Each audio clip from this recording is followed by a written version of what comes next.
enjoyed the famous hospitality of the Hazara people in their homes, and when I visited them in Australia's remote detention centres and here in Perth at the Perth Detention Centre. And I have been humbled by the hospitality and the kindnesses shown to me by the Hazara people. I stand today in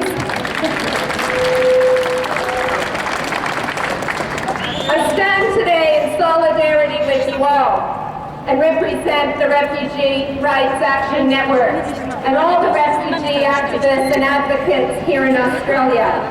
And I want the Hazara people, all of you, to know that when you ask the question, who knows what is happening to our people?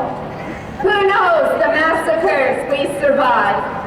Who knows the persecution that we face in Afghanistan and in Pakistan? I want you to know that we know what is happening to you, and we stand with you and share your anger at the Australian government.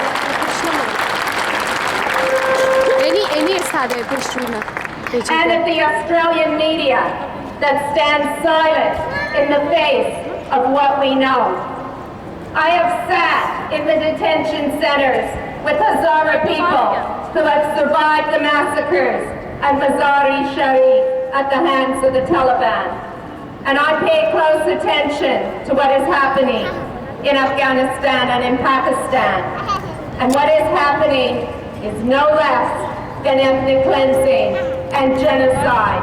Will the world turns a blind eye, and will America and Australia occupy Afghanistan, but they do not protect the Hazara people from what is happening, and shame on them for that.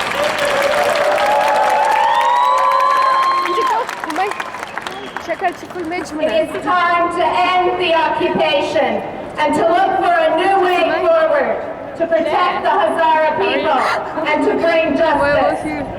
One thing that we must do is help the Australian people to understand that Hazara, who are refugees, are fleeing genocide, are fleeing persecution, have witnessed terrible things in their home country, and that we should reflect the dignity, the humanity, and the hospitality that is the principle shown by Hazara, and we should do the same. It is time to show hospitality, to close the detention centers, and to welcome Hazara into the community who are fleeing persecution.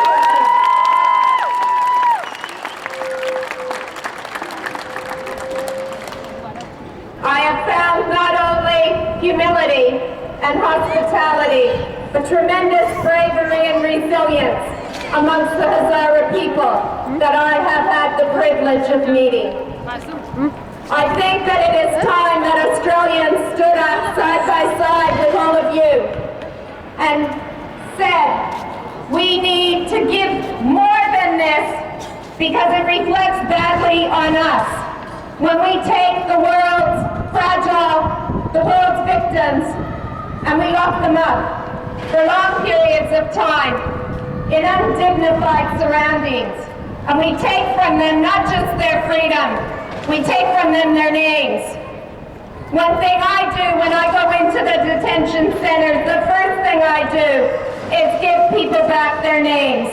It is the most important thing we have alongside our dignity and alongside our freedom. It is time that all of Australia knew and understood what people are fleeing from and the right they have to choose what journey they make and how they make it. It is not for me to decide. If you get on a plane, you get on a boat, if you climb in a van, it is up to the people to decide what risks they take when they are seeking freedom, when they are seeking justice, and when they are running ahead of the genocidal forces of the Taliban.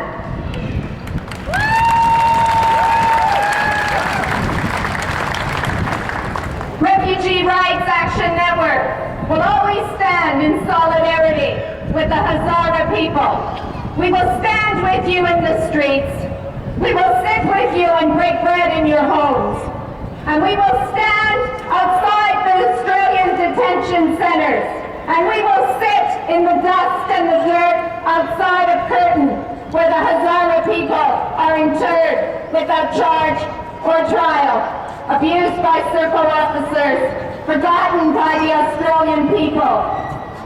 When they belong here with us in this square, they belong here with us in our towns, in our cities, in proper homes, where they can live and breathe freely and with the dignity that each and every person deserves. I hope that all of you, or at least some of you, will join with us on October 29th, Saturday at 2 o'clock, when we go out to Perth Detention Centre, and we will raise our voices high, and we will shout, Azadi!